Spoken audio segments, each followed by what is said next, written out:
हल मिन मजीद, इसके नारे लग रहे हैं। मेरे आका सल्लल्लाहु अलैहि वसल्लम की कनीज़ों, आओ मैं तुम्हें बताऊं कल की खवातीन का हाल क्या था, कल की खवातीन की कैफियत क्या थी। अल्लाह अल्लाह, उनके दिल में अल्लाह रब्बुल इज्जत पर कितना एतमाद था, उनके दिलों में कितना तवक्कुल था, उनका रिश्ता अल्लाह उसके रसूल से कितना मजबूत था। अल्लाह अकबर। एक बुजुर्ग रहमतुल्लाहि ताला अलैह बादशाह के घराने से ताल्लुक रखते थे। अल्लाह अकबर। शहीनशाह के घराने से, बादशाह के घराने से, बहुत बड़ा खानदान था। लेकिन जब अल्लाह से दिल लग गया, रब तबारक व तआला से मोहब्बत हो गई, तो उन्होंने शाही खानदान से किनारा कशी कर ली। लेकिन चूंकि शाही खानदान के फर्द थे, शाहों से अलग रहते थे, लेकिन बात तो ये थी कि खानदान तो कट नहीं सकता था, अलग रहने से किसी का खानदान तो कटता नहीं। अल्लाह अकबर। वो बुजुर्ग अपने अंदाज से जिंदगी गुजार रहे थे, मालो दौलत भी उनके पास मौजूद था, लेकिन उसके बावजूद अपनी बेटी की परवरिश उन्होंने सैयदा फातिमतुज़ ज़हरा रज़ियल्लाहु ताला अन्हा के किरदार के साये में किया। उसके बाद बादशाह वक्त ने कहा, ए बुजुर्ग, आपकी बेटी बड़ी हसीन और जमील है, आप हमारे खानदान से मुताल्लिक हैं, इसलिए आप अपनी बेटी का रिश्ता मेरे साथ कर दें। आपने जैसे ही सुना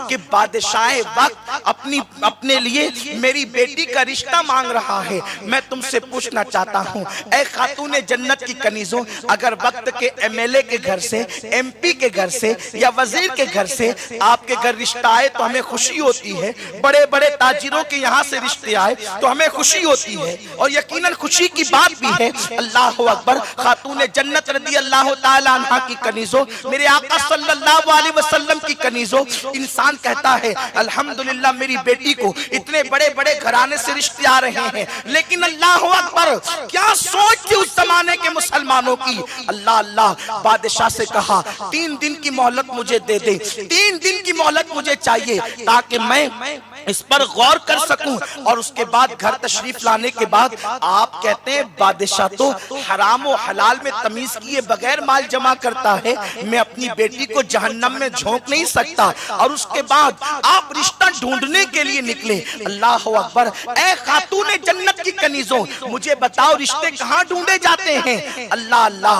हम बाजार में रिश्ता ढूंढते हैं, हम घरों पे जाके रिश्ता ढूंढते हैं, हम पार्कों में रिश्ता ढूंढते हैं, हम मॉल में जाके रिश्ता ढूंढते हैं, लेकिन अल्लाह वालों की फिक्र क्या थी, वो रिश्ता ढूंढने के लिए निकले बेटी का।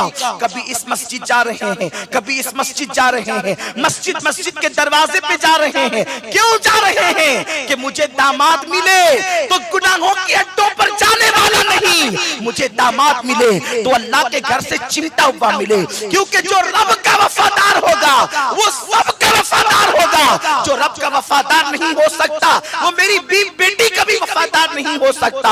आखिरकार एक नौजवान को मस्जिद से लगा हुआ पाया, उसको देखा, उसके चेहरे पर नूरानियत थी। अल्लाह अकबर। उस नौजवान से कहते हैं, बेटे तुम कंवारे हो या शादीशुदा हो? उसने कहा कि बाबा मैं तो कंवारा हूँ और अभी तक मेरी शादी नहीं हुई। वजह यह है मेरे पास कोई मकान नहीं, किराए के मकान में रहता हूँ, मेरी कोई मुस्तकिल आमदनी नहीं, मजदूरी करके 2 रोटी इतना पैसा कमाता हूँ, 1 रोटी सुबह को खाता हूँ, 1 रोटी शाम को खाता हूँ। कहा बस आप बताएं कि आप शादी करना चाहते हैं। उसने कहा लेकिन मेरे पास तो कोई इंतजाम नहीं। कहा कि इंतजाम मैं करूंगा और तेरे साथ एक अच्छे घराने की लड़की के साथ शादी करवा दूंगा। लड़की तहज्जुद गुजार है, लड़की तिलावत कुरान करती है, लड़की इबादत की पाबंद है, लड़की जो है वो तकवा शियार है, लड़की की खूबी ये है, सारी खूबियां गिना डाली। और उसके बाद वो नौजवान हैरत से देखता रहा, लेकिन बाबा मैं शादी करूं कैसे? अपनी जेब से पैसे निकाले, फरमाया देखो इससे रोटी खरीदो, इससे हलवा खरीदो और इससे जो है वो खुशबू खरीदो और जल्दी से आ जाओ, मैं तुम्हारा निकाह कर देता हूं। उसके बाद वो नौजवान आया, निकाह करा दिया गया। लड़की बड़ी खूबसूरत थी। इस 3 दिन के अंदर अंदर निकाह हो गया। और उसके बाद जब बादशाह का इल्ची आया तो आपने फरमाया किसने कहा बादशाह को कि मेरे घर में लड़की मौजूद है? अरे नादान, जो लड़कियां कंवारी होती है, बगैर शौहर वाली होती है, उसके निकाह दूसरों के साथ किए जाते हैं। मेरी तो एक ही बेटी थी और उसका निकाह तो मैं कर चुका हूँ, अब मेरे घर कोई बेटी नहीं है। बादशाह को ये कह के रुखसत कर दिया, बादशाह के एलची को ये कहकर रुखसत कर दिया। अब हुआ क्या है, लड़की की रुखसती का वक्त करीब आता है। एक बाप अपनी बेटी को उसके शौहर के घर पहुंचाता है। अल्लाह अकबर, वो बेटी कितनी पाकीज़ा ख्यालात की थी। वो बेटी जो है, अल्लाह अकबर, जब अपने शौहर के घर गई तो शौहर के घर जाने के बाद क्या देखा, सुराही के ऊपर एक रोटी रखी हुई है। उस लड़की ने शौहर से पूछा, मेरे सरताज ये रोटी काहे के लिए रखी हुई है? शौहर ने कहा, बेगम आज हमारी शादी हुई है, आज हमारा निकाह हुआ है, रात हम खुशियों में गुजारेंगे और जब सुबह होगी तो इस रोटी से आधी मैं खाऊंगा और आधी तुम खाओगी, इसलिए मैंने आज रोटी बचा करके रखी है। लड़की फौरन उठ करके खड़ी हो गई और कहने लगी, इसी वक्त मुझे अपने बाप के घर पहुंचा दो, तुम्हारे साथ मेरा निबाह नहीं हो सकता। उस जवान ने कहा, मैंने तो पहले ही सोचा था, एक शाही खानदान की बेटी जो नाजो नम में पली है वो मेरे साथ कैसे जिंदगी गुजार सकती है? मैं तो दो रोटी कमाने वाला इंसान हूँ, यकीनन मेरे साथ यही होना था, लेकिन तुमने मेरी गुर्बत का मजाक उड़ाने के लिए क्यों निकाह किया? लड़की ने कहा, मैं जो अपने बाप के घर पहुंचाने की बात करती हूँ, तुमने उससे मतलब क्या लिया? शौहर कहता है, मतलब ये लिया कि मेरे घर में एक ही रोटी देखकर बड़े बाप की बेटी वापस जाने के लिए तैयार है। उस लड़की ने कहा, नहीं, तुमने मतलब गलत समझा है, मैं वो लड़कियों में से नहीं जो बाप के माल पे नाश करूं, मैं उन लड़कियों में से हूं जो सैयदा फातिमा के किरदार पे अमल करती हूं। याद रखे, या तो घर में ये रोटी रहेगी या तो घर में मैं रहूंगी। अरे उस शौहर के साथ मैं कैसे निबाह कर लूं जिसको अल्लाह पर इतना भी भरोसा नहीं कि जिस अल्लाह ने रात को खिलाया वो अल्लाह सुबह भी खिलाएगा। अरे जो खुदा समुंदर की तह में जानवरों को रिस्क देता है वो तुम्हें और मुझे भूल जाएगा।